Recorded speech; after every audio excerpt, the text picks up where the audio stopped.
Good afternoon, everybody.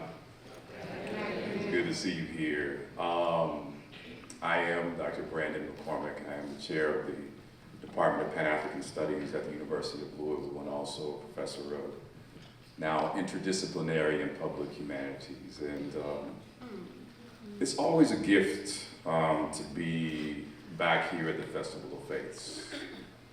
I've been working with the festival since 2020.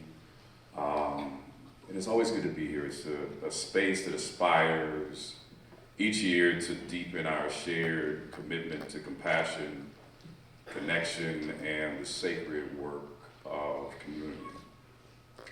And every time that I have had the privilege of moderating a panel here, I've tried to honor that aspiration by pushing our conversations a little further than sometimes we're comfortable going. To push us to become uncomfortable or to become comfortable with being uncomfortable. I tried to push us a little bit further toward truth, toward justice, and toward the places where faith or interfaith dialogue becomes more than just sentiment or sentimentality, but it actually becomes a spiritual practice of social justice. And so the theme of our panel today, the dangers of othering, it is not a gentle or a safe topic. It's not an abstract idea. It's one of the oldest and most destructive forces in human history, and it remains one of the most urgent dangers of our own time. We live in a moment when the language and the politics and the practices of exclusion are becoming once again more casual, more mainstream, and more weaponized. We live in a moment that we should name when white Christian nationalism, authoritarianism, and fascism, things we once treated as fringe, are shaping policies, elections, classrooms, and congregations.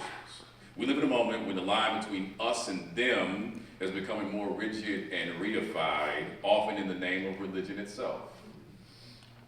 So we cannot talk honestly about sacred belonging or othering without acknowledging the political and the spiritual moment that we are standing inside right now.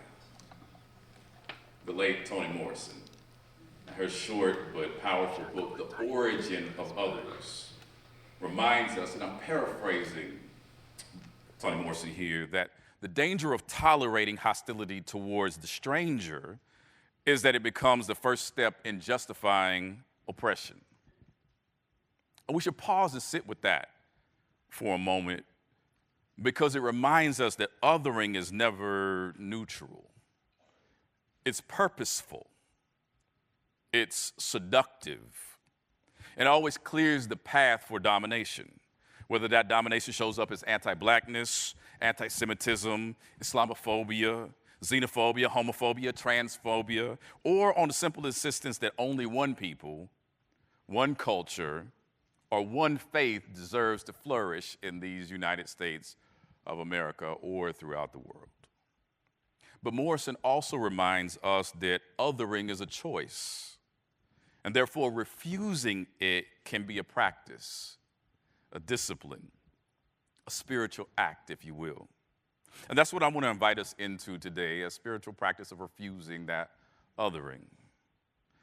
But that requires a prior spiritual active practice of being uncomfortable for the sake of transformation. Because discomfort, and I've been told that my panels tend to make folks uncomfortable. Sometimes I hear it around the way, and then sometimes y'all will come up to me in the hallway and say, you know what, that panel really made me uncomfortable. Great. I'm glad I did my job as moderator, because discomfort is not the enemy. Discomfort is often the doorway. If we approach it with honesty and humility and courage, discomfort can be the place where our deepest commitments, whether they be moral or religious or political, are clarified and strengthened. So I want to prepare us for this critical and uncomfortable conversation carefully, but with clarity. Today's conversation might stretch us. It should stretch us. This is not a panel that's designed to confirm what we already believe. It's a panel that's designed to help us examine how communities, including our own, create outsiders and how we might tell a different story. Our goal is not to leave here feeling affirmed. Our goal is to leave here feeling responsible for one another. And we're blessed today with three extraordinary panelists who help us imagine that responsibility from very different and yet deeply connected angles. We have with us today Dr. Minjung Noh, Rabbi Sharon Brous, and Dr. Joseph Tucker Edmonds. Each of them brings us wisdom, challenge, and hope. Each will help us see the world and ourselves more clearly, and each will call us closer to the world that we say we want to build. So with open minds and open hearts and a shared commitment to the difficult but beautiful work of becoming more fully human together, let us begin. Dr. Minjung Noh.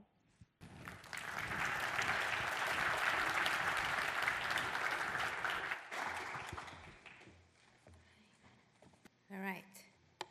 Good afternoon. And truly, thank you for having me. It's an honor to be here.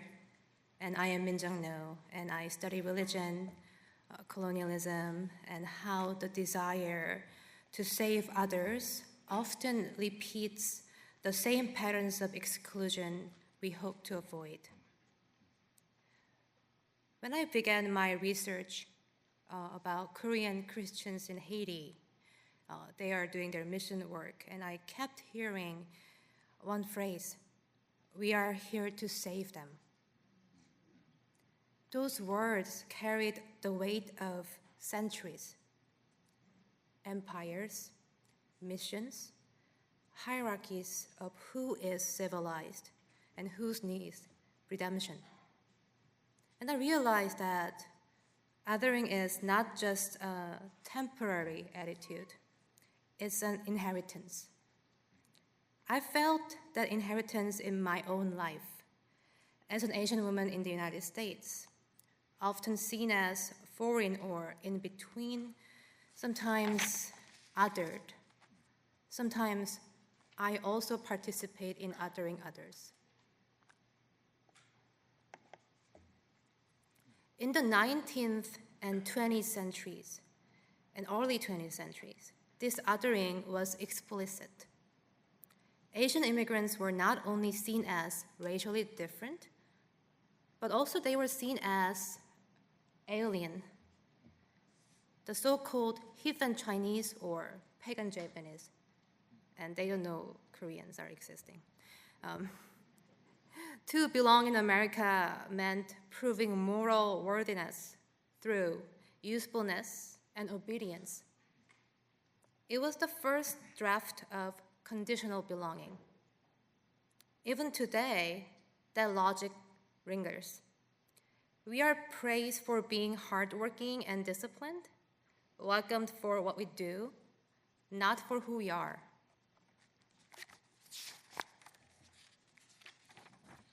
In the late 20th century, that exclusion changed its shape.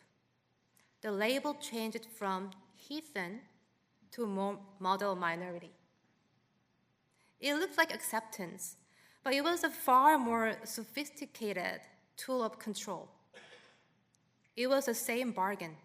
You're welcome as long as you're behaving, as long as you are successful and politically silent. And this condition is fragile. The COVID-19 pandemic reminded us. As fear spread, the model minority label disappeared, and instead, anti-Asian sentiment, or China virus, appeared. It was a violent reminder that our belonging was always conditional.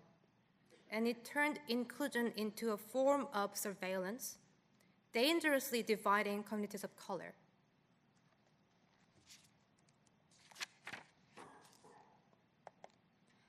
So my work in Haiti showed me that how these similar patterns move across oceans. When Korean missionaries arrive, they actually bring very important help. Schools, food programs, medical care, these efforts matter. They sustain lives. But I became more interested in the attitude beneath the help, the way compassion can still carry a hierarchy. I kept hearing, we are here to save them. But my research showed me that Haitians already have had God, spirits, and ancestors, and the religious life in Haiti has always thrived. It is deep, resilient, and creative spiritual ecosystem that has sustained people through the centuries of colonialism and impossible odds. The missionaries saw a spiritual void to be filled, but they were standing in the middle of a rich spiritual confluence. This is what I call the coloniality of care. When compassion, even when it's genuine, places us above others instead of beside them. It assumes a void where there is actually fullness. In my writing, I used a Korean word, yeolmok, right there. It's a confluence, a place where rivers meet and churn. And Haiti's long history meets the aspirations of Korean Christianity. In that confluence, the waters are uneven. The material help can be good, yet the old attitudes, inheritance, can still reproduce distance and hierarchy. This brings us to how we help. True help requires us to understand the structural harm and inequity that create the need for help in the first place. It calls us to move from saving others to being liberated with others, to see that this work is about saving all of us from these hierarchies so we can imagine a different world. Othering thrives on separation. But so many faiths I know insist that separation is an illusion.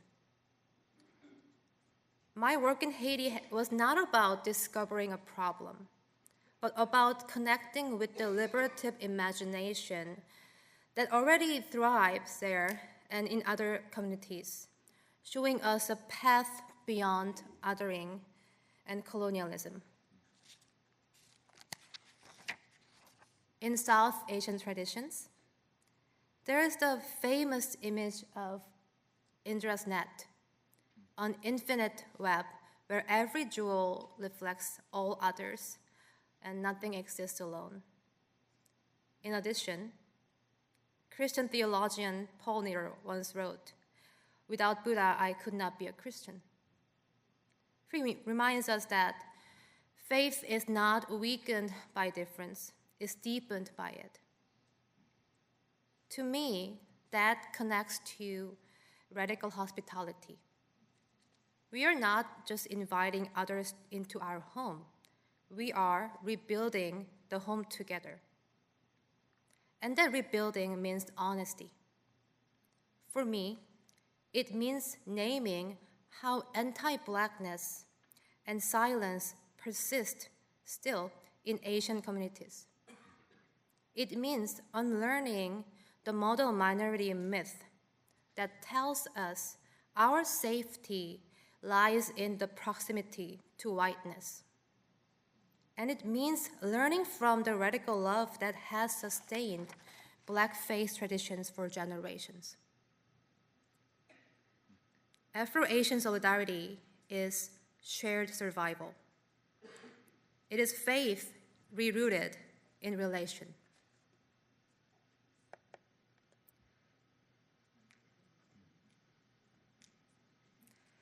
The danger of othering is not only that it excludes, it isolates. It convinces us that belonging is scarce, that empathy must be rationed. But we are already entangled in breath, on earth, in history, in hope. That imagination is what faith can do. The opposite of othering is not assimilation. It is relation. And the work of faith communities is not to make everyone the same, but to see that difference itself makes belonging possible. So, we already live in one another's breath. The only question is, will you finally learn to build a home together? That was all I had. Thank you.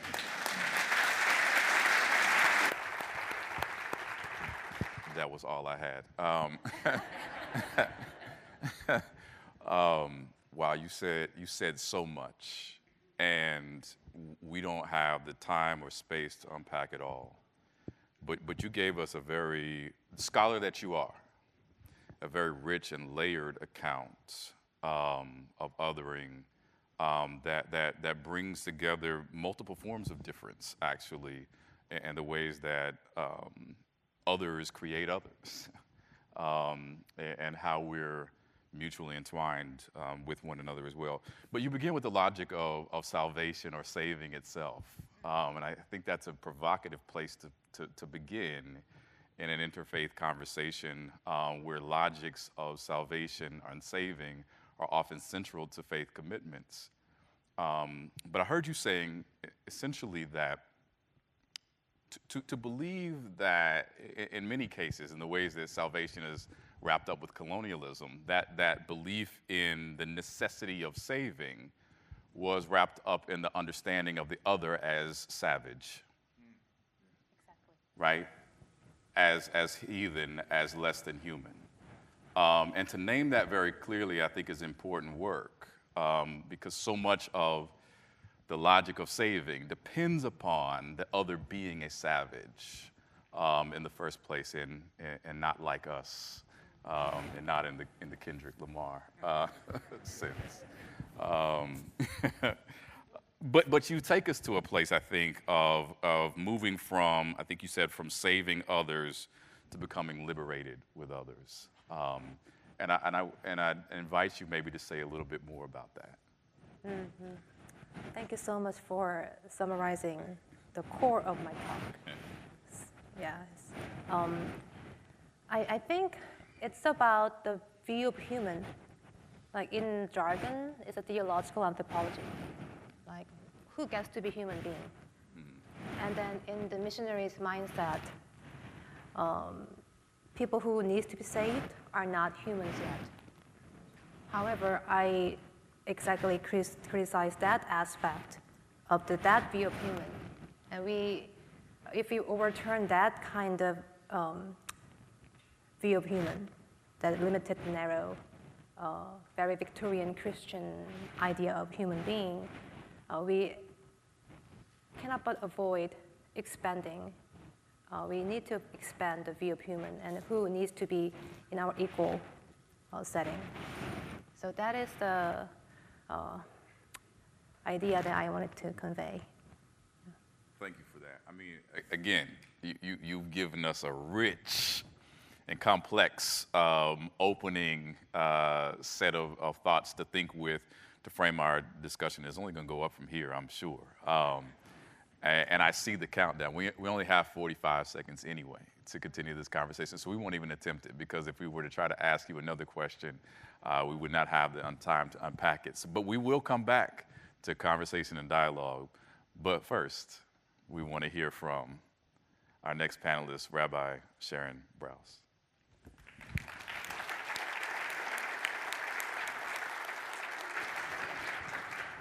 Forgive me for having my back to you. Hi, everybody. It's really good to be here. My first time in Louisville, and I'm grateful to be a part of this and part of this wonderful conversation.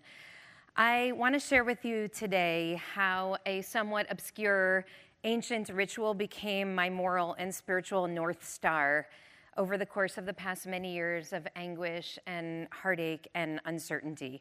So I'm a rabbi, and in the early 2000s, I helped found a community called IKAR in Los Angeles. And we had this super audacious objective. We wanted to reimagine Jewish life, and we wanted to lay the foundation for a just and loving society. And so we started, and we ran out the door and started building community. And I married lots of couples standing under the chuppah, under the wedding canopy. Could be one of the greatest blessings in the world. I named a lot of babies. I stood at a lot of burial sites and buried loved ones, helped walk people through divorce and illness and all kinds of challenges. And at some point, about 10 years into the building of this community, I started to notice a pastoral trend, which is that people were coming into my office and breaking down in tears, apologizing as they wiped away their tears, talking. By the way, don't apologize when you go to talk to your rabbi or pastor. That's literally what we're here for. But they apologized because what they wanted to talk about was their loneliness. They wanted to talk about how heartbroken they were, that nobody in the world seemed to really know or understand them deeply. And I started to get really curious about loneliness because it really was a trend. And when we look back now, I can see that there's the anecdotal evidence that I was experiencing is maps on to what we now know is a global trend. Right around 2012, 2014, right at the time when billions of people around the world got smartphones and started going onto social media, there was a massive global loneliness trend. I was just seeing it in my office, but it made me curious. So I started to read about it. I read that not only does loneliness harm the spirit, it actually also hurts our bodies. We now know that acute loneliness is the equivalent of smoking 15 cigarettes a day. We know that it leads to inflammation and early onset dementia and other terrible things. And this was really striking for me. Right around that time, I went back to reread Hannah Arendt's Origins of Totalitarianism, a text that I had read in college. Hannah Arendt, for those who don't know, is a great American political philosopher. And in the Origins of Totalitarianism, she writes that a lonely society is fertile ground for fascism and for tyranny. In fact, she says that social alienation and loneliness and widespread othering are preconditions for that tyranny.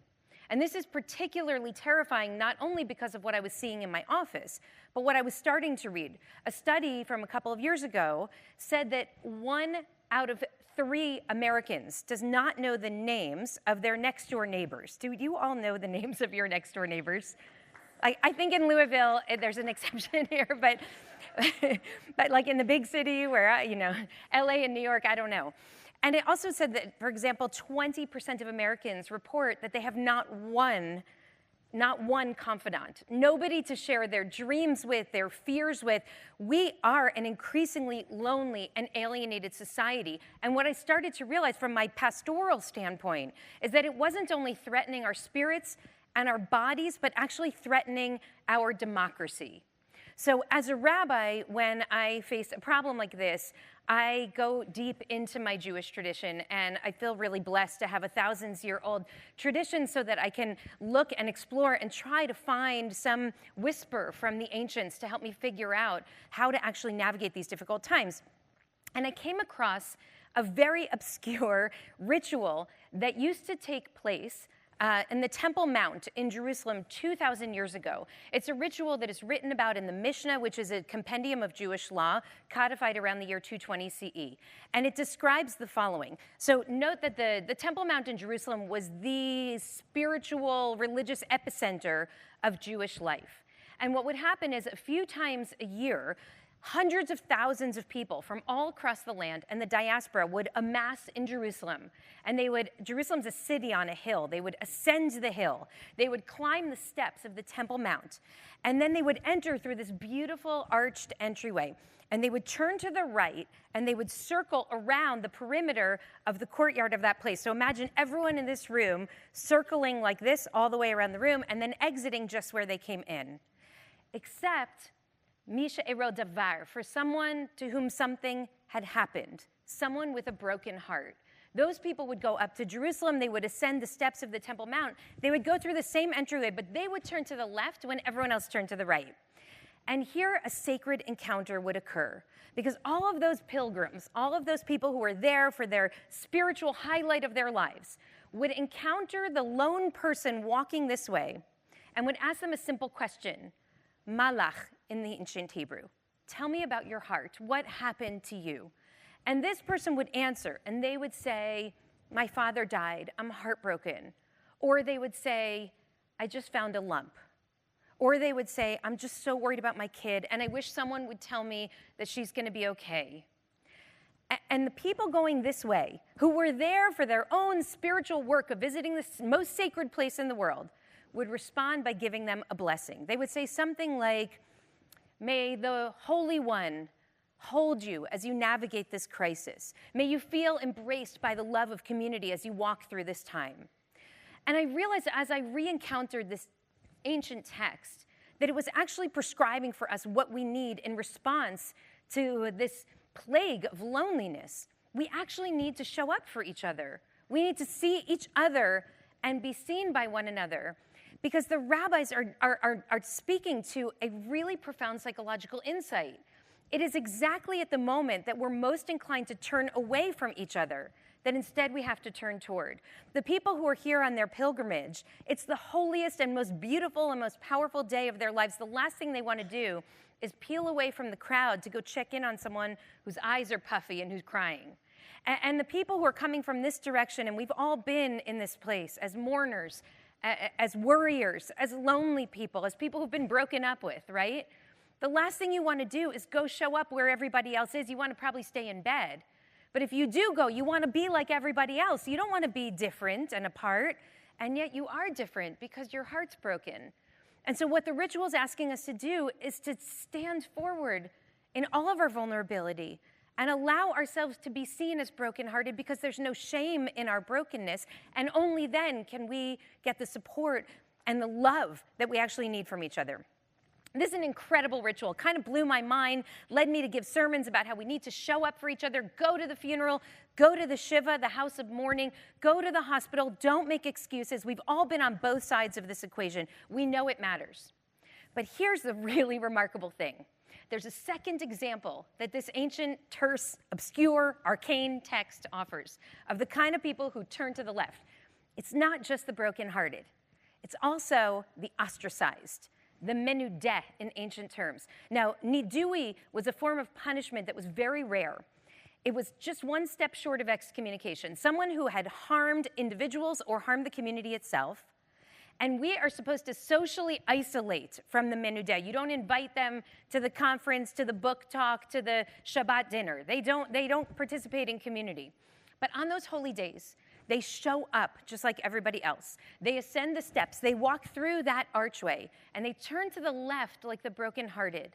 And here they also encounter the people who are on their pilgrimage. And when they do, the people who see the menudeh, someone who's caused great pain to the community, they don't look away, they don't curse them, they don't kick them. They ask them a simple, sacred question. Malach, tell me about your heart. Tell me what happened to you. And I just want to ask you to think about that for a moment, because the tradition's actually saying it's not just people who are coming toward you, but people who are coming at you, that you have to respond to with curiosity. Ask them a question. You don't say, do you know how much pain you have caused me? Look what you've done. You say, tell me about your heart. What do you see from your vantage point?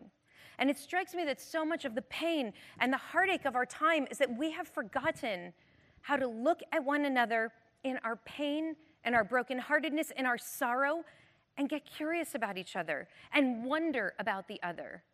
And I know that when we look at another through the eyes of love and curiosity and compassion, something can be awakened in the other person. It doesn't always work, but it's worth the try. And I've had many experiences, and I'm sure you have too, where you've actually awakened something, planted a seed, something can begin to be born in that field of wonder.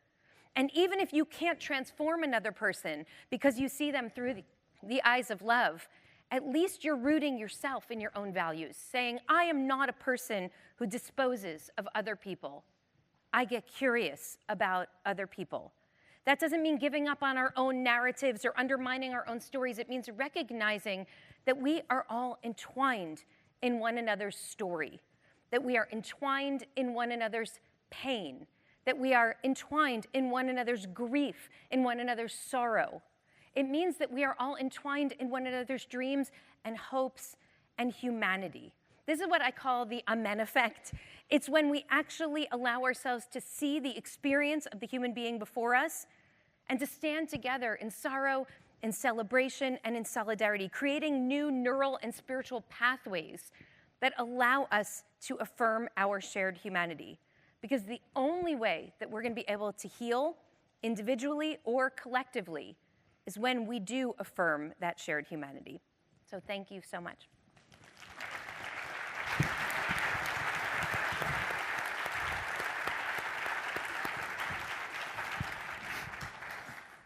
Well, once again, you've given us a very rich narrative to think with. And you begin with the stories of loneliness, though, right? Which is profound. And then you take us to Hannah Arendt, who talks about loneliness and alienation being the fertile ground for authoritarianism and fascism, right?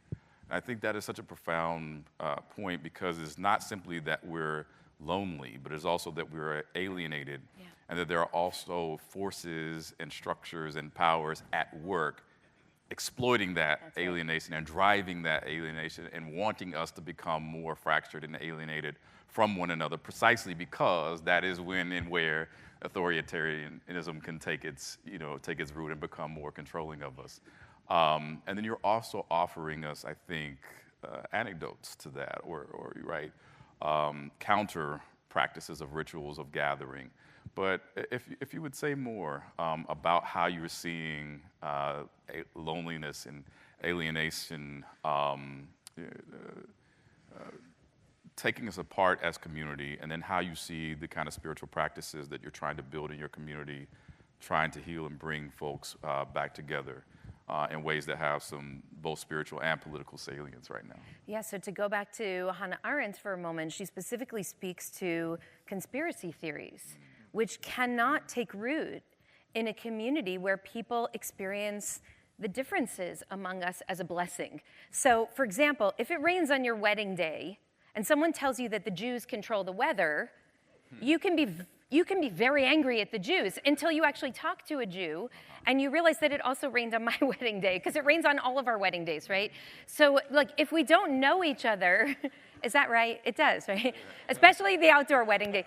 But if we don't know each other, if we don't talk to each other, then we are laying this fertile ground, because conspiracy theories actually grow from a place of pain. We're looking to identify what's the source of that pain. And we're willing to believe it unless we have evidence to the contrary. When we don't know one another, when we turn our backs on each other, someone's benefiting. Right? And I think we need to talk more about this in our conversation. Who really does benefit when we are othered by or other one another? Because there is somebody who wins. It's not you and it's not me, right? And so what does it take to kind of counter that trend and lean into relationship precisely at the moment that our hearts are hurting the most, which is why I find this ritual so incredibly powerful as a paradigm for us, because we do not want to do this. Imagine someone who's really hurt you, or someone you love who's coming toward you. You don't want to go over and say, I'm just so curious what that felt like from your perspective, right? You don't want to do it, but yet we have to. We have to do it if we can. And I think we'll speak later to the difference between feeling unsafe and uncomfortable. And now we have to get ourselves safe, but we also have to get ourselves uncomfortable. And sometimes being in those really hard conversations and breaking the paradigm of othering and distancing is actually about leaning into the discomfort and knowing that something can be born in that place.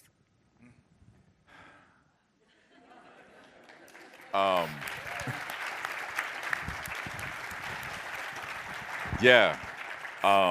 At one point just now, you say, we'll have to talk more about it. And we will, but not right now, because this clock tells me that we are negative 1 minute and 54 seconds past the time we were supposed to have for this conversation. I think it's wrong. Seconds early. I think it must be wrong.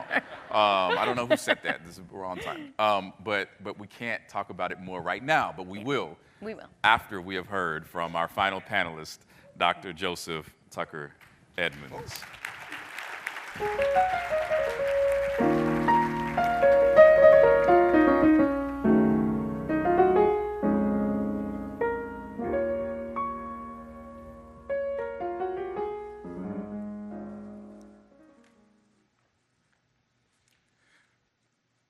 I remember holding my breath underwater as a child, being completely submerged, disconnected from other regimes, the powers, and the stories that existed above the waters, floating without worry or fear, hearing voices and sounds unmediated by the logics and language of those tasked to care for me. Water was and is escape. I can hear the mothers of the Black church saying, "Take me to the water." I love water. I love the ocean, a placid lake, an uninhabited pool. I love the story of Moses, not because he is the great liberator or because he occupies so much space in the Black theological imagination, and he does. I love Moses because he was born and saved on the water. It is the power, the unpredictability, the movement, and the transformation of water that makes it so meaningful for me. It is the space where I can be most myself and simultaneously the place where I can try on and imagine new possibilities. It has been most powerfully depicted in the work of Khalida Rawls. I want y'all to look at these images today with me in her work called A Dream for My Lilith. It is a place of no outside, at least in its form as an ocean, but it is also a place that contains unimaginable multitudes and death. It is a place of escape as well as a place of unpredictability. Take me to the water. By contrast, land, especially in the settler colonial key, has become a place that is most easily entangled with the language, the boundaries, the borders, and the barriers of the state. Land in this imagery is about capitulation. It is at the end of one's journey and the often and unfortunate acceptance of someone else's hegemony. Think for a moment the Black Atlantic experience hitting the land of the United States or the Caribbean or the Brazilian shore. It is formful as it forms us in that it inhibits and denies my and your and our ability to create something new without destroying what is already there. Land in this metaphor is the state, the civic body, the empire. It is the space and site of accommodation, acquiescence, and apathy. Othering is the project of land, ownership, and property. Land is owned.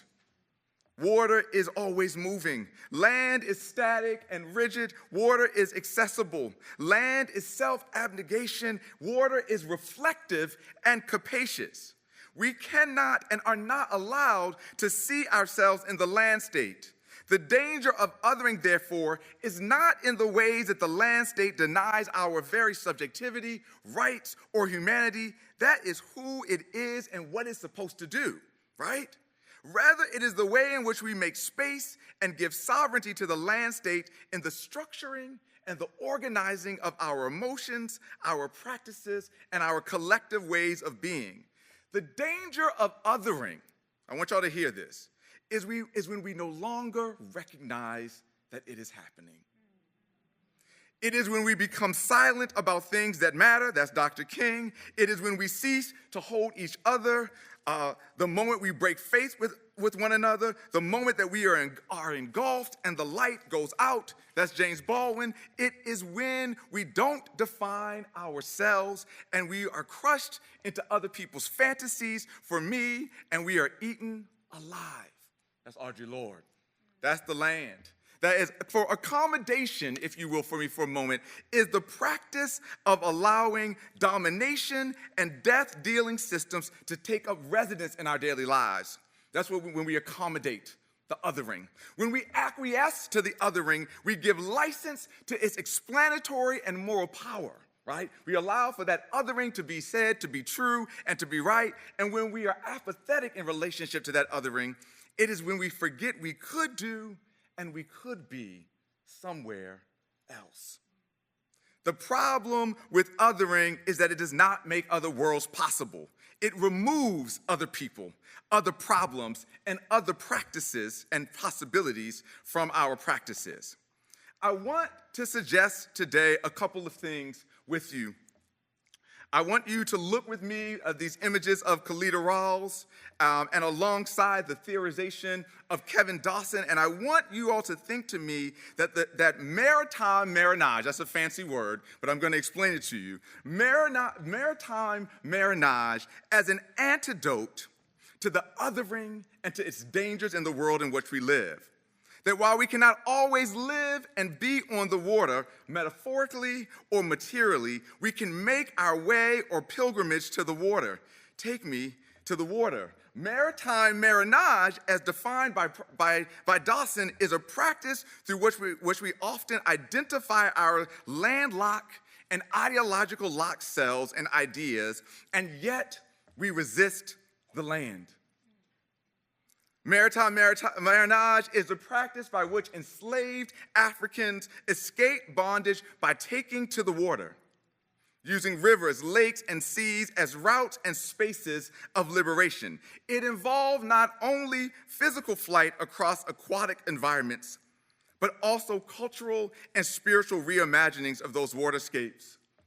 I want y'all to think about it in four ways. That water is expansive and fungible.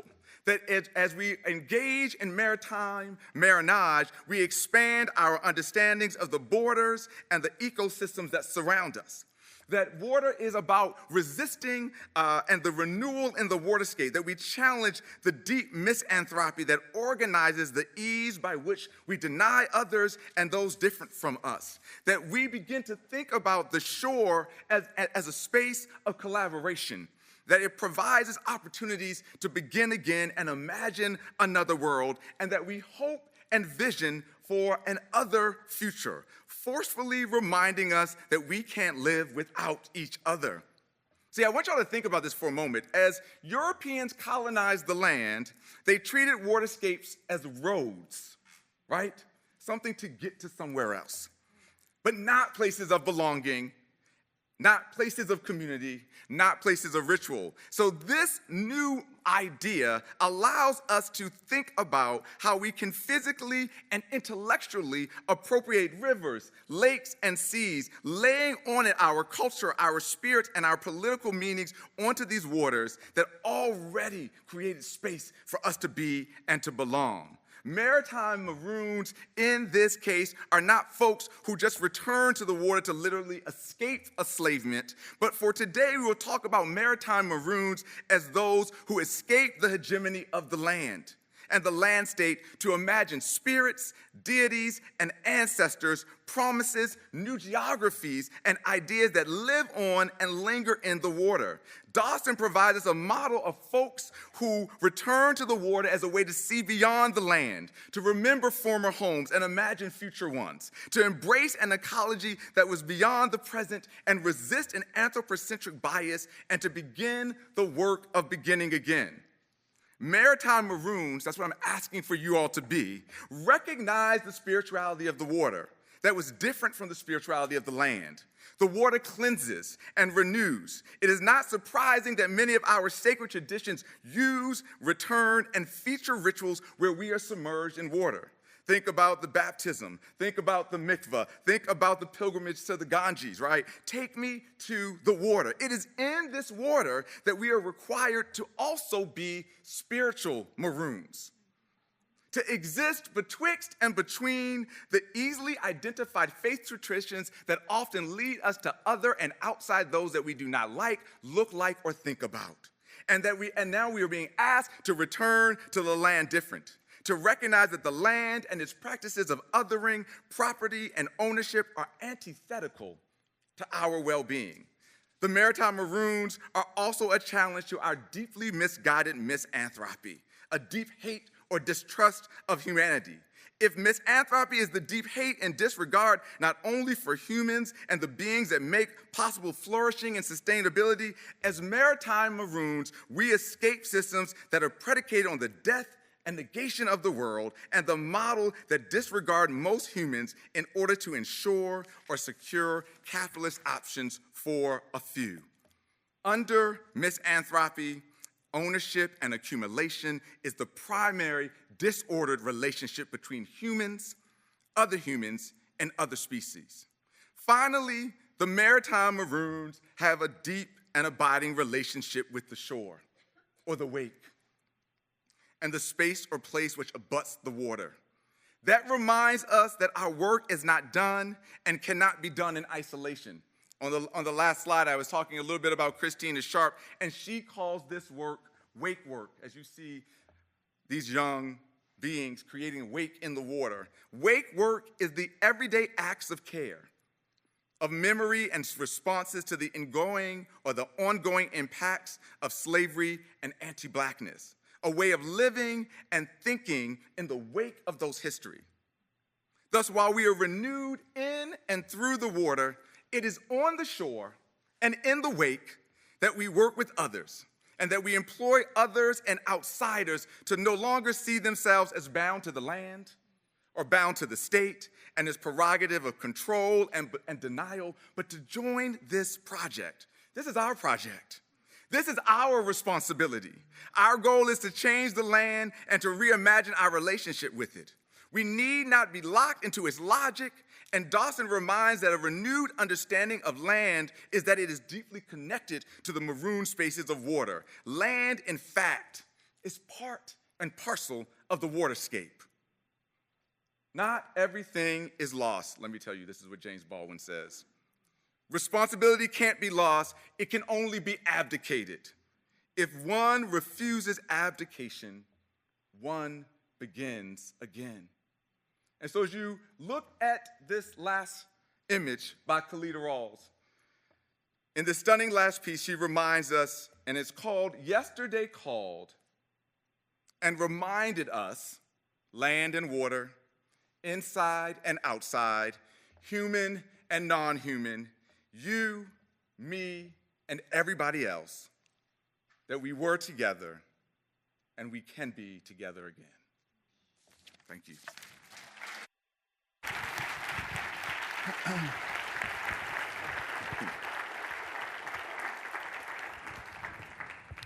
Now, see,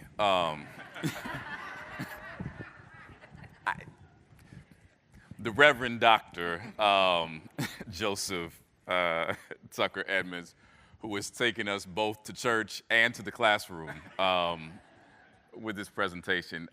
You, sir, have given us more than a little bit to think about, and clearly we only have a minute and 37 seconds to think. And that ain't nearly enough time to unpack everything that you just said. Take me to the water. Yeah. This is an interesting place to say that, gathered as we are on the banks of the Ohio, Yes. Yeah. the Jordan Yeah. River, Yeah. where people who were othered, rendered as savages, dehumanized, made as enslaved people here in Kentucky, were trying to get to that river, to the water, to cross over to get free, Yes. Yeah. right? Yeah. Talk to me about what is it about the land, right, and the othering process and the land as settler colonialist property, right, that controls bodies, that others bodies from one another, that requires us to get to the water to have to try to get free. If I can, in a minute and 32 seconds. Yeah, I mean, I think that the land and the project of the land is one of like instrumentalization. It wants to create out of us a tool or a widget by which we add value or profit or a product to the dominant language or ideology that organizes that land and that space. Like the water, though, in its uncontrollability, right? The water in its rush, the water in the fact that it fills all those spaces and cracks and crevices by not following the rules, creates an opportunity to question if that logic, if that land is the place that we actually want to be. Is that the community that we want to be a part of? Does that resonate with who we are? So as we stood on the banks of the Ohio, or as we stood on the banks of Bahia, or at the door of no return in Ghana, right? As we stood on those banks, right, we were asking the question about whether or not this new land or this old land is a place where we can actually build and imagine new possibilities. And I think that the water represents the possibility of something outside of those instrumental, determinative, profit-driven factors. Right. We got 5 seconds. Doctor, we need a break. We need an interlude.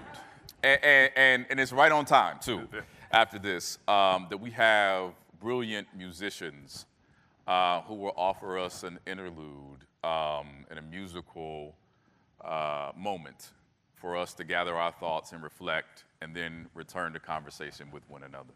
Yes. Good afternoon. Yat Ekwas and Shikado Diné. Say Fred Nez-Keams, Leta Donishawan, Karea, Kentucky, Nasha, Shena Next Asian Seto Tapaha Bashin, Hanigashi Dashiche, Tapaha Dashinala, Ado Sheha on Tagi. My name is Fred Nez-Keams. I am born for the Red Bottom Water Clan and the one who walks around.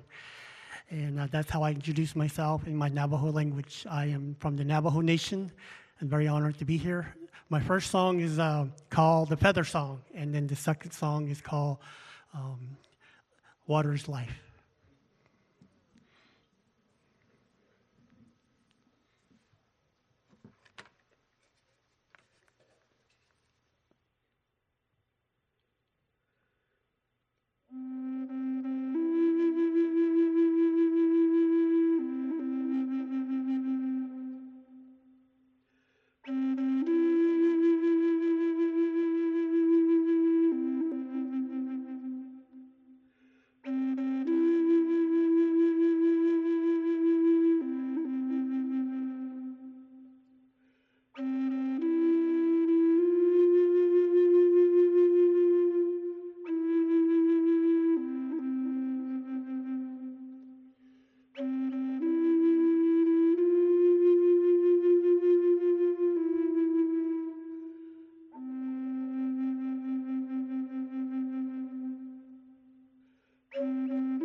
mean, that really is some of the most beautiful music that you could hear. So we're deeply grateful for dear brother Fred for that musical interlude.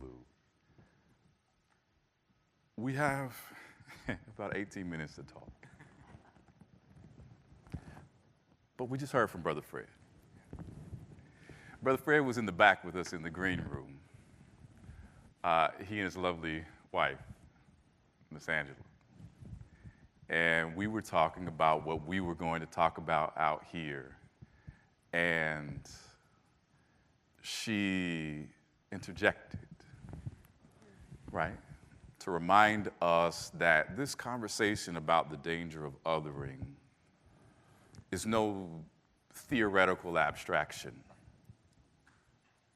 but it is real danger, and people are living in real fear of the kinds of violence that come with othering, that people in the Navajo Nation, the people on reservations live in fear of being rounded up by ICE agents at every turn, that our Hispanic and Latinx brothers and sisters live in that same fear. But it is a fear that visits Black communities and queer communities and Jewish communities and our brothers and sisters who are Palestinian living here and in Gaza, right? This is the logics of othering and the danger and the violences that it creates are real and present threats that we are living with. And we would be remiss not to really lean into the lived realities of those dangers. And I think we were all profoundly moved. We wanted to bring her on stage. We said, we would love for you to join us actually on stage with us, but she wasn't mic'd up and we couldn't bring her up here. But we want to honor the spirit of that conversation that happened in the green room. If you can lean into that, right? How are you seeing and feeling and experiencing these dangers of othering in the communities that you come from and that you represent? What does it look like? And then perhaps we can transition into how the spiritual practices that you're engaged in and thinking about add a counter weight or counter practice or intervention in those dangers and violences.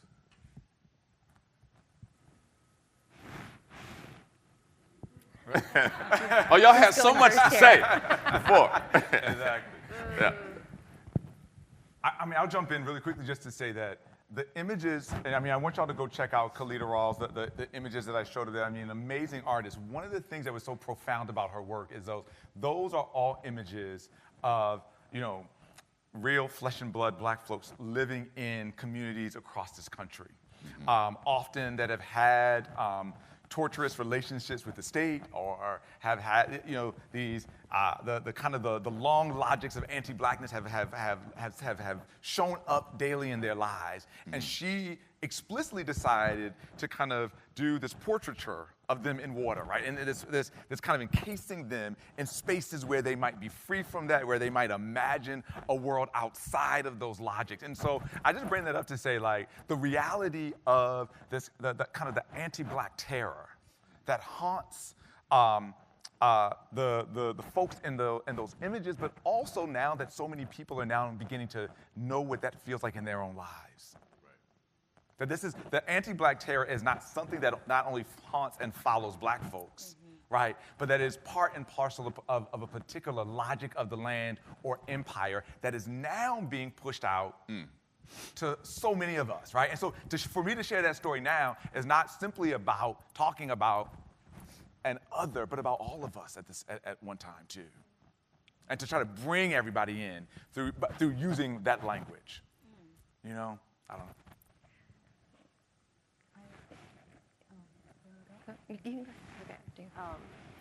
Actually, this question makes me nervous because I'm an immigrant, and then when I see what's happening across the country, it feels like it's like a dominoes. Like it's happening to different people from South America or from different Black and brown folks. But I don't feel like that is like separate from me, because I am also part of the immigration system of the United States. So it is like there's always overtone of fear. At the same time, as a scholar in working in U.S. higher education, I worry about academic freedom, because that is, I do believe that scholars in so-called ivory tower, we talk difficult jargons, but what we are trying to do is protect democracy by producing and criticizing, critiquing the existing discourse in the world. And then that is the backbone of democracy, not just in the US, in South Korea, in many democratic countries. Academic freedom is important in many aspects, but I feel a little, I feel some fear regarding that. Yeah, it's a really terrifying moment for anyone who's paying attention. And I think part of what we're seeing happen right now is that there's a kind of selective attention. You know, when ICE came to Los Angeles in June, there were full swaths of the city became ghost towns, and it's happening now in lots of different cities. And we had one big multi-faith gathering. There were a couple thousand people there. And then a week later, we had another one, and there were 200 people. And a week later, another one, and there were maybe 30 people. I mean, people's attention span is really small, and they're not paying attention to what's really at stake here. And I'm just going to go back to the circle imagery for a moment, because I now live through the lens of this ritual, that every one of us in our lives sometimes walks to the right and sometimes to the left, that sometimes we're the one who's in need of being held and supported and seen, and sometimes we have the ability to hold and support and see, and that's part of the sacred bond of humanity. And I think we've been really irresponsible with that. We haven't taken care of each other. We don't take care of each other. Many of us don't even take care of ourselves.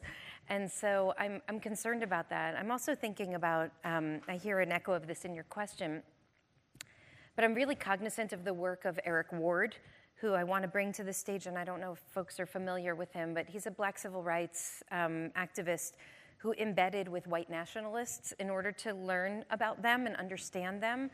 And in 2017 in Charlottesville, when they were chanting, "Jews will not replace us," and CNN was reporting that they were saying, "You will not replace us," and all the Jews are like, "I don't think that's what they said." But I don't understand why they said what they said. Eric came into the kind of national spotlight because he did understand what they were saying, which is that at the very heart of white nationalism is anti-Black racism, anti-Asian racism, anti-Semitism. Like all of these hatreds fuel one another. And so if we are to actually respond to the threat of tyranny, of fascism, of white Christian nationalism, which is where you started us off, we have to figure out how to do that together. And unfortunately, what I'm seeing happen in this time is very, very quickly, people are kind of entrenching in our own little camps, and it's natural because we're scared and we're traumatized and we're grieving. But the only way that we're going to be able to navigate through this and keep ourselves safe is if we're also keeping each other safe. And that's going to require us, I think, meeting sorrow with sorrow, meeting fear with other people's fear, and figuring out together how we can build a kind of collective safety. And I love how you pointed that out in your work. You were saying that, it's about the courageous act of entering into the pilgrimage, right? Because you have to go, regardless if you're turning right or left.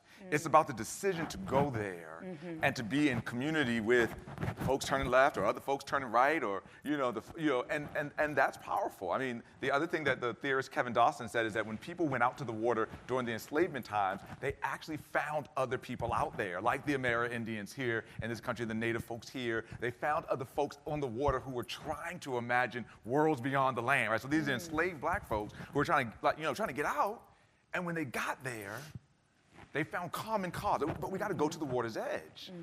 We got to get there. You got to go to this pilgrimage and walk in the circle, right? Can I share one more? Absolutely. I mean, I'm so moved by your presentation, and there's a text from the Talmud that I want to share that your work makes me think of. So there's a Rabban Gamliel, this famous rabbi, and he's in a boat, and he sees another boat that his dear friend and colleague Rabbi Akiva is in, and that boat is shipwrecked before his eyes, and everything is destroyed. Yeah. And Rabban Gamliel is grieving because he knows that this incredible scholar and his dear friend has died now, is drowned in the sea, and he goes home and he's grieving. And then the next day, Rabbi Akiva shows up, the one who supposedly drowned at sea. And so this rabbi asks this rabbi, how did you survive? I saw everything fall apart. And he says, everything did fall apart, but then one plank of wood came by me in the water, and I grabbed on and I held on with all my might. Yeah. And every time a wave came at me, I was submerged under the water, but I held on to this plank, and I trusted that it would help me find the surface again and catch my breath. Yeah.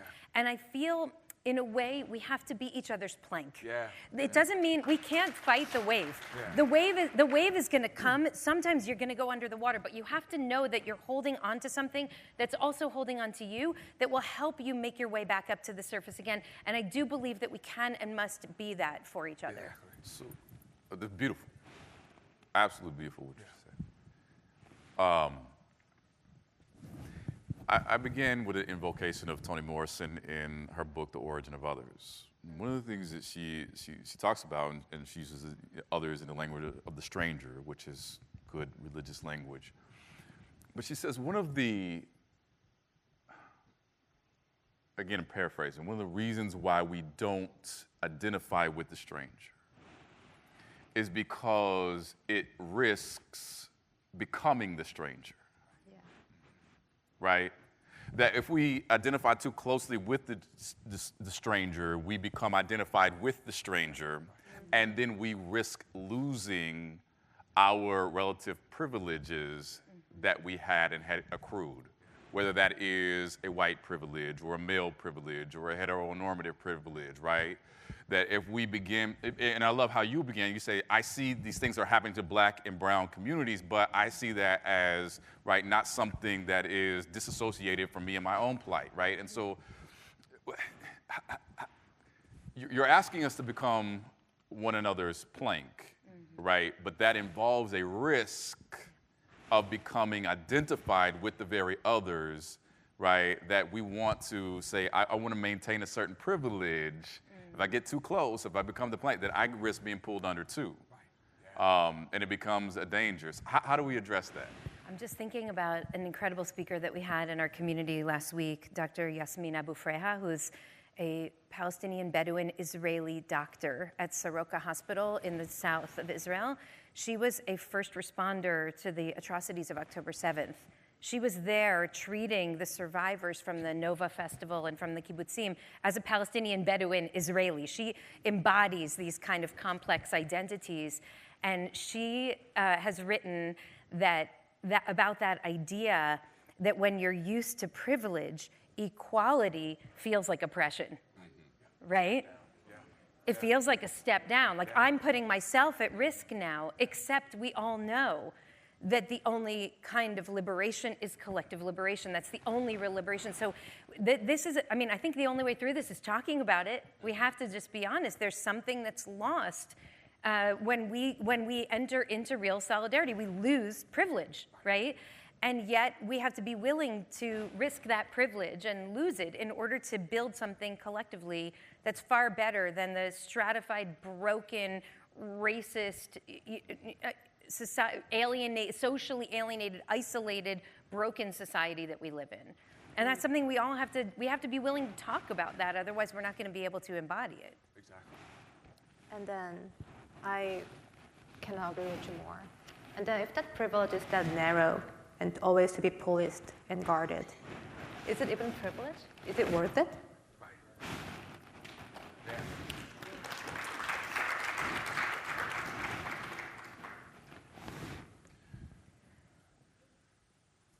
Well, I'm stumped as the moderator for a moment, because I really thought you were going to say something else. I'm like, oh, okay, well, you weren't, so now it's on me, I guess. I don't know to keep the conversation going. Dr. Tucker Edmonds. Well, I mean, I really want to go back to a point that you made in your talk too, because it's part of what grab so fiercely and tightly is because of the logics of scarcity. You know, we exist in this world where it's not enough, right? Where it might run out. We might be identified with the stranger, right? And so as a result of that, we grab more tightly onto the things that we don't need or that we don't know how to share, we don't know how to use. And so what I'm trying to think about is, how do we undo that, right? How do we move in a direction that leads into the abundance, that leads into possibility, that leads into the promise that we can't yet see? Can I share one perspective from our Jewish tradition, because we just last week read the story of Sodom and Gomorrah in the Torah, and this is what we're in Genesis now in our weekly Torah readings. And Sodom and Gomorrah, for thousands of years, church and synagogue alike have used the story of Sodom and Gomorrah as a kind of cudgel to harm LGBTQ people. Yep. What the rabbis say was the sin of Sodom was the sin of scarcity. It was the sin of inhospitality. And if you look in Masechet Sanhedrin, in the tractate Sanhedrin in the Talmud, there's this incredible description that the land was so rich and abundant that the wheat would come from the ground with dust of gold. And the people of that land said, we have so much, we don't want to share it. Anyone who comes here is going to take what's rightfully ours. And so they drew this border around their land, and any foreigner who came in, they tortured to death. And then it wasn't enough to keep away foreigners. They had to turn on the people who lived within their society, and they kind of gleefully went after the poor and anyone who tried to help the poor.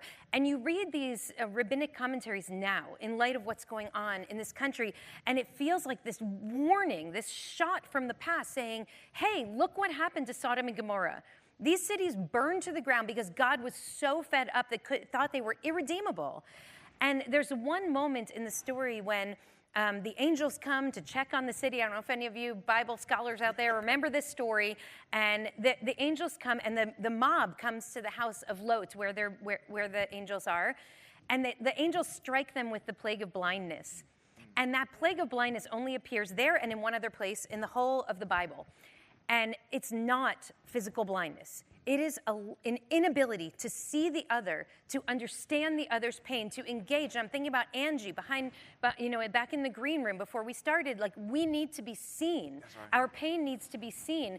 And this is what's the risk. If we fail to see each other, then we are no better than the people of Sodom and Gomorrah. And I have no doubt that our fate will be something similar to theirs. But we have the opportunity to live differently, to actually see one another, to engage one another, to embrace each other's humanity, even to align with each other, even when it hurts.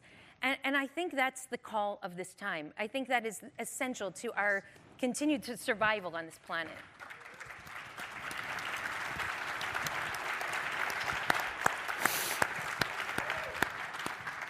With that, the clock has hit triple zeros. We are out of time.